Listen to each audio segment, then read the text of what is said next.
Let me ask you out there if you think this stuff is okay, if you think this is naturally occurring from contrails, or whether this is artificial in nature.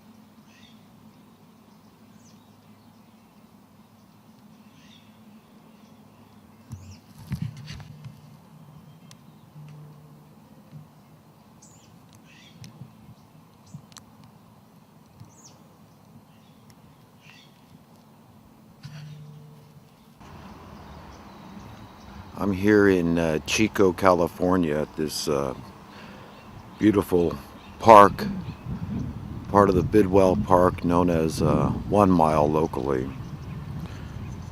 And this is February 23rd, 2014. I'm going to try to keep my voice down today because there's a lot of peaceful people out here. You can see it's got a great swimming pool. In the summer, this place is absolutely packed. This lawn area is treated like a beach.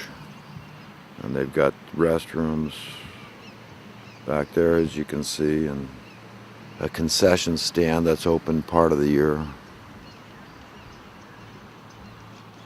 People love to come here and walk their dogs and, well, just take a walk in the park. And it's a beautiful day here.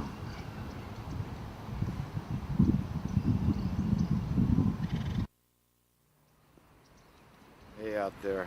Hey, today I wanted to address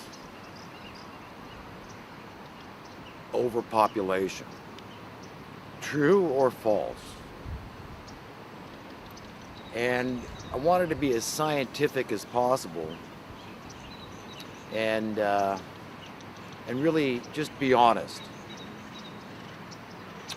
I'm going to start by talking about my day yesterday, which was Saturday, February 22nd. I spent the day with my neighbor's mechanic who had come over to do several maintenance and repair items on her car. And I know the fella, I've met him before, and it was a very gratifying experience. This fella, he says he works 7 days a week. Got a family to take care of. He's nonstop. He's a mobile mechanic. And it's guys like this that keep the wheels of society turning. And you know, a lot of people might say, well, he's just a mechanic. I mean, what does he know? But I'll tell you something. If everybody out there in society had an idea of what a mechanic really does to earn their daily bread, you'd be in awe. Because I've got to tell you, I firmly believe this. If I gave one of the most simple R&R jobs, which is remove and replace repair job for a vehicle, even $500 job, let's say, and I offered you $1 million, I'll bet you anything that many people would not be able to make the most basic repair on an automotive engine. So bear that in mind when you think about who really keeps the wheels of society turning. If you, by necessity, have to drive an older vehicle that requires more in-depth maintenance and sometimes repairs, if you can't do the work yourself, you're dependent on somebody else to do it for you. And I just wanted to remark on how important jobs we consider menial really are. Because indeed, the most menial of tasks out there, like growing our food and picking our food and shipping our food and storing our food, are the most important jobs in society. And I didn't want to get off on a whole thing about the value of a mechanic, but anybody that's had any experience at all doing maintenance and repairing even the most basic components of a vehicle has great respect for a mechanic and what they do. Because I've had quite a bit of experience. I'm 55 and I've been working on cars for about 40 years since I had my first car in 1973, 74. And there's still jobs today that I certainly wouldn't want to undertake. Although I have rebuilt engines, it's nothing that at my age I would want to do, believe me. And you'd have to have a lot of time to do it, a lot of spare time. Now, I didn't start today to want to make a video about labor and how valuable it is. But I did want to talk about whether or not there's overpopulation. This is really what I wanted to discuss, because this has become an extremely hot button issue for me. And I consider myself a believer, and I don't regard myself as having a lot of faith. But I do have some faith. And what is faith? It's merely investing value in something. It's saying, you know what?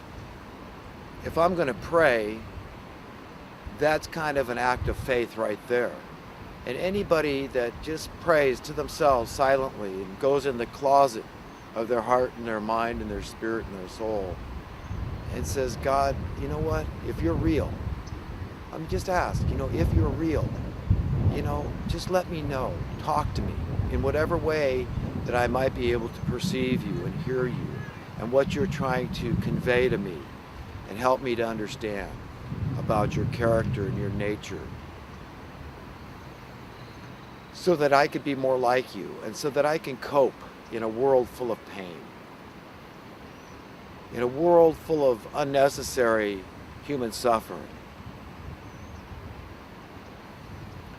So yes, I believe I've got faith, and it's either that or I'm insane and delusional. I mean, why would anybody bother to pray at all if they didn't have some faith that they were praying to an invisible power, a spirit, so to speak, but a spirit of good, of benevolence, that wants the best for me, not only me, but for you and for everybody else. We're beloved. To believe that there's a spirit that loves us, that everything really makes sense and is logical if you consider that it either makes sense or it doesn't make sense. And if you say, somehow I've got to believe my existence makes sense, that your existence makes sense, that life on planet Earth somehow makes sense, the flora and the fauna, the beautiful things out there, all the things of interest and intrigue, the heavens, the stars, and the galaxy, and the solar system, how everything works, all the intricate design that is ubiquitous. Even within our own being, our own body, we could see, if we know the most fundamental things about our brain, we understand that it's a very complex, very sophisticated computer. Very profound the way it works, that we, being an essence of heart, mind, spirit, soul, and body, we're built to fit right into this vehicle, this body that is equipped for our senses, our sense of hearing and seeing and tasting and smelling and touching, And it fits our needs perfectly as a means of expression and experience. And, I wonder what are the reasons for people having hot button issues. Things that you feel so passionately, so strongly about that you can't hardly keep your cool, because to keep your cool when a nerve within you has been stricken, a nerve of integrity and honesty, and you feel compelled to speak out in behalf of what you believe with every fiber of your being to be the truth, your values that you wouldn't sell for any amount of money. And the idea that the earth is overpopulated for me is one of those. And I'll point out a few reasons. First of all, it seems to me nothing more than sheer arrogance. It shows an absolute lack of faith in God,